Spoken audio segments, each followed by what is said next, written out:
Hoje nosso estudo vai estar aqui em Mateus 27, eu vou ler do 17 para frente. Portanto, estando eles reunidos, disse-lhes Pilatos: Qual quereis que vos solte, Barrabás ou Jesus, chamado Cristo? Porque sabia que por inveja o haviam entregado.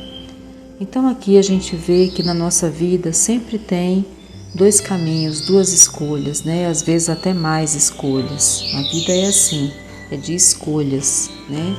Aqui entre Jesus e Barrabás, escolheram a Barrabás.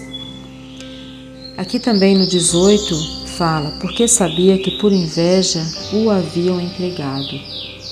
A inveja é uma coisa que geralmente quem sente está tão tomado por ela que não percebe que está com a inveja, né? Mas as pessoas que estão de fora percebem que aquilo é inveja, né? Fica muito claro, muito nítido, né? Aqui, ó, uma acusação sem uma razão, não tinha base, não tinha motivo para isso, né? Então aqui estava claro para Pilatos que eles estavam agindo por pura inveja, maldade, né? E os que estavam nessa situação não admitia que estava com inveja. Na nossa vida a gente vê que quantas pessoas falam, eu não tenho inveja, né? Mas o comportamento da pessoa mostra que ela tem, ou ele tem, né? E a inveja é um câncer. Então aqui, e todo mundo está sujeito a ter. O importante é quando a gente sentir, a gente admitir e se corrigir, né? Fica mais fácil. E estando ele assentado no tribunal, sua mulher mandou-lhe dizer: Não entres na questão desse justo, porque num sonho muito sofri por causa dele. Então a mulher de Pilatos teve um sonho, né? E ela disse que nesse sonho ela sofria muito e ela reconhecia que Jesus era justo e estava pedindo para o marido dela ficar fora daquilo, né? E seguindo aqui, mas os príncipes dos sacerdotes e os anciãos persuadiram a multidão que pedisse Barrabás e matasse Jesus. Então aqui eles estavam decididos, determinados para o mal e não adiantava o que Pilatos falasse, que eles queriam aquilo, né? Matar Jesus. Respondendo o governador, disse-lhes: Qual desses dois quereis vós que eu solte? E eles disseram: Barrabás. Disse-lhes Pilatos: Que farei então de Jesus chamado Cristo? Disseram-lhe todos: Seja crucificado. O governador, porém, disse: Mas que mal fez ele? E eles mais clamavam, dizendo: Seja crucificado. Então Pilatos, vendo que nada aproveitava, antes o tumulto crescia, tomando água, lavou as mãos diante da multidão, dizendo: Estou inocente do sangue deste justo. Considerai isso. Né? Então, esse homem que nem era daquele povo, daquelas crenças, ele reconhecia que Jesus não tinha pecado, né? Que ali estava havendo uma injustiça. Mas ele lavou as mãos ali diante deles, né? Para que ficasse claro que ele estava livre do sangue daquele homem, né? Jesus. Então, a Bíblia, somente um versículo da Bíblia faz referência à mulher de Pilatos, né? Que é Mateus 27, 19. Ainda assim, ele nos fala muito. Ela apareceu no julgamento de Jesus, quando toda a cidade de Jerusalém encontrava-se dividida sobre a sorte dele, né? E aqui quando ele fala: Que farei então de Jesus chamado Cristo? No versículo 22, né? Então, algumas pessoas se escondiam, a maioria condenava, e ainda outras, a maioria mulheres, seguiam a certa distância, aqui no versículo 55, 56. E aqui, quando ela vê que o marido dela está numa má situação, então, e ele não era popular entre o povo judeu, o povo que ele governava, ele não tinha assim uma popularidade, tinha pouca ou quase nenhuma habilidade diplomática, seu estilo era de força bruta, né? Então o perigo de acontecer uma rebelião era constante. E Pilatos aprendeu a não ofender os líderes judeus, a não ser que fosse pessoalmente ameaçado, né? Então, libertar Jesus não significava nenhum ganho político, na verdade era o oposto, né? Então, ele aqui ficava realmente numa situação difícil, né? E ele recebeu ali o recado da mulher dele, do sonho, né, que ela teve, do sofrimento que ela passou durante a noite, e ela chama Jesus de justo, né? E aqui nós não sabemos assim o sonho que ela teve, né?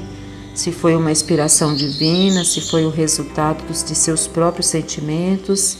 Ela estava tão perturbada que chegou a enviar um recado para o marido no meio dos procedimentos do julgamento. Ela descreveu Jesus como um homem justo, revelando parte do seu sonho. Convencida da inocência de Jesus, encorajou Pilatos a agir de uma forma não tão vantajosa politicamente. A mulher de Pilatos, a gente não sabe se ela aceitou Jesus, não há nenhuma evidência disso, mas pelo menos uma vez na sua vida ela pôde encarar a decisão universal, né? Então, assim, é uma decisão importante. E tanto ela como o marido dela, aqui a gente entende que eles realmente não tinham parte nessa iniquidade, né? Então, aqui,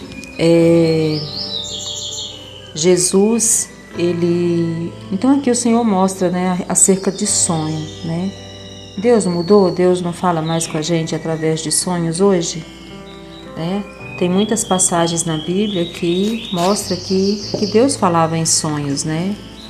E a própria palavra fala que Deus não muda, né? Que Deus é o mesmo, né?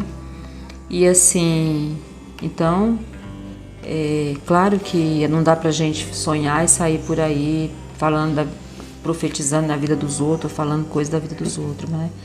Geralmente, um sonho pode ser algo que venha de Deus para a nossa vida, algo que venha do inimigo para perturbar, ou algo que seja dos nossos próprios sentimentos,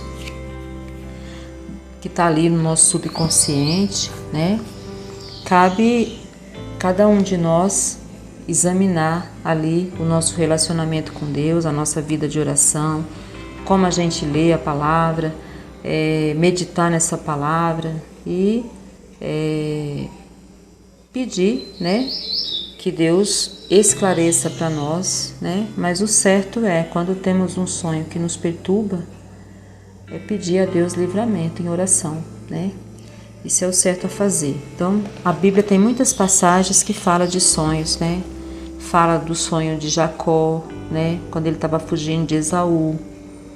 Fala do sonho de José do Egito, fala do sonho do Nabucodonosor, né? Então, assim, tem muitas passagens, né? Tem também uma passagem na Bíblia que fala que nos últimos tempos, né, os servos de Deus sonhariam, né? Mas, enfim, depende ali de tudo que a gente está vivendo e principalmente o nosso relacionamento com Deus. Mas o que eu entendo, por exemplo, quando acontece comigo, eu peço livramento a Deus, peço para Deus esclarecer e oro, né? Não dá para ignorar, né? Porque tudo na nossa vida nós temos que levar diante de Deus, né? Tudo que acontece conosco. E a palavra do Senhor, o Senhor nos ensina até enquanto dormimos, né? Ele cuida de tudo, né? Ele cuida do nosso sono também. Então, nada foge do seu controle, né? Então é isso. Se você tem um sonho, alguma coisa, e se isso te perturba, leve diante de Deus e peça para Deus esclarecer. Peça livramento, né? E é isso, né? Aqui a gente vê que essa mulher, ela sabia que Jesus era justo, né? E Pilatos, a gente vê que ele sabia que Jesus estava sendo injustiçado, mesmo ele não sendo judeu, ele sendo romano, ele tendo outras crenças, ele não conseguia entender por que estavam fazendo aquilo com Jesus. Ou melhor, ele entendeu, ele viu que era pura inveja, né? E isso aqui que fizeram com Jesus, o mundo ainda faz isso com muitas pessoas, só que não nesse nível aqui, né? Porque nada que a gente viver se compara ao que Jesus viveu, né? Até porque Jesus não tinha pecado. Jesus desceu do céu, se fez maldito por pessoas como nós, para que pessoas como nós tivesse chance, tivesse oportunidade de voltar a ter comunhão com Ele, a ter vida eterna com Ele e com o Pai. Então, Jesus não merecia o que Ele passou, porque Ele não tinha pecado, mas Ele veio com esse propósito, para salvar uma humanidade inteira, inclusive aqueles que crucificaram Ele. Amém? Então, não despreze o sacrifício da cruz, não despreze o sacrifício de Jesus, mas entenda que Jesus pagou um preço muito alto pela minha vida, pela sua vida, né? E que aquele que crê já foi salvo, e o que não crê já foi condenado, né? E quando a gente crê, a gente busca andar ali, busca conhecer o Senhor para poder entender como agradá-lo, né? Amém?